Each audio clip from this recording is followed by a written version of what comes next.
जी अस्सलाम वालेकुम। अच्छा भाइयों, आज आपके भाई के साथ हो गया एक स्कैम। तो मैंने कहा आप लोगों को भी शेयर कर देता हूँ ताकि आप लोग भी ख्याल करो इस चीज़ का। मुझे आज सुबह एक कॉल आती है मोबाइल नंबर से कि मैं कैप्टन बात कर रहा हूँ एबटाबाद से। कुछ टेररिस्ट के एटीएम कार्ड पकड़े गए हैं, ठीक है, तो आप अपनी वेरिफिकेशन करवा दें, आपको एक नंबर से कॉल आएगी। उसने फ़ोन बंद किया, थोड़ी देर बाद मुझे एक और सेल नंबर से कॉल आई जिसने व्हाट्सएप पे कॉल की मुझे। और उसका जो डीपी थी ना उसकी, उस पर आईएसआई का लोगो बना हुआ था। वो साहब मुझे कहते हैं कि उसके पास मेरा सीएनआईसी नंबर, मेरा बैंक अकाउंट नंबर, सब कुछ था। उन्होंने मुझे एक स्टेट बैंक का लिंक सेंड किया और कहा इसे ओपन करें और इसमें आप जो मोबाइल ऐप यूज़ कर रहे हैं मिज़ान बैंक का, उसका आईडी पासवर्ड लिखें। मैंने कहा पासवर्ड तो मैं नहीं बता सकता। वो कहते हैं आपको बताना पड़ेगा, नहीं तो हम आपको एफआईए से कॉल करवाएंगे।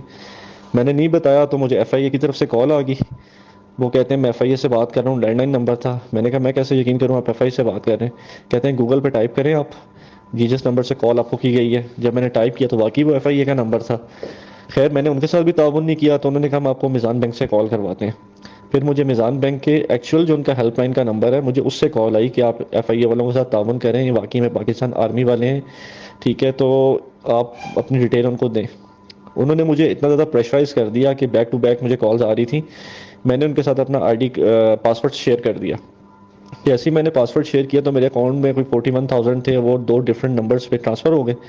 उसके बाद मुझे कहा गया कि आप होल्ड करें और किसी से 3 लाख रुपया और मंगवाएं, क्योंकि पाकिस्तान आर्मी इन्फ्लेशन को कवर करने के लिए 25 लाख रुपया जिसका अकाउंट वेरीफाई हो रहा है उसको सेंड कर रही है। जो आपकी डिडक्शन हुई है 41,000 की, ये भी आपको हम साथ सेंड कर देंगे।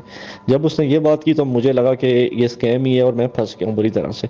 खैर मैंने कॉल एंड की और मैंने मिज़ान बैंक में हेल्पलाइन पे कॉल करके उन्हें सारी डिटेल बताई, वो लिंक और वो नंबर भी शेयर किए। तो मुझे वहाँ से पता लगा कि ये बेसिकली एक ही कमरे के अंदर बैठ के वारदात डाली है इन्होंने। और ये सॉफ्टवेयर यूज़ कर रहे होते हैं जिसमें कॉलर आईडी जो है ना आपके पास जो आती है, जो कॉल आती है, उस पर सीएलआई पर एफआईए और ये इनका मिज़ान बैंक का एक्चुअल नंबर शो हो रहा होता है, जबकि बैक पे ये कॉल जो नंबर है वो कोई और शो करते हैं, एंटर करते हैं बेसिकली, लेकिन आपके पास एक्चुअल नंबर शो होगा मिज़ान बैंक का भी और एफआईए का भी। तो खैर मैंने कंप्लेन करवा दी है। वो कहते हैं आपके पैसे तो हम रिफ़ंड करवा देंगे, एटीएम मेरा ब्लॉक किया है, वो नया इशू होगा, अकाउंट भी मेरा रिस्ट्रिक्ट हुआ है। तो मिज़ान बैंक वाले कहते हैं कि ऐसे केसेस बहुत ज़्यादा आ रहे हैं क्योंकि एक बड़ा कामयाब इन लोगों ने काम स्टार्ट किया जिसके ऊपर बड़े लोग ट्रैप हुए हैं, ठीक है। कि लोग समझते हैं कि जब एफआईए का नंबर आ रहा है, मिज़ान बैंक का भी एक्चुअल नंबर आ रहा है, तो वाकई में ये ठीक कॉल आऊगी, जबकि स्कैम है।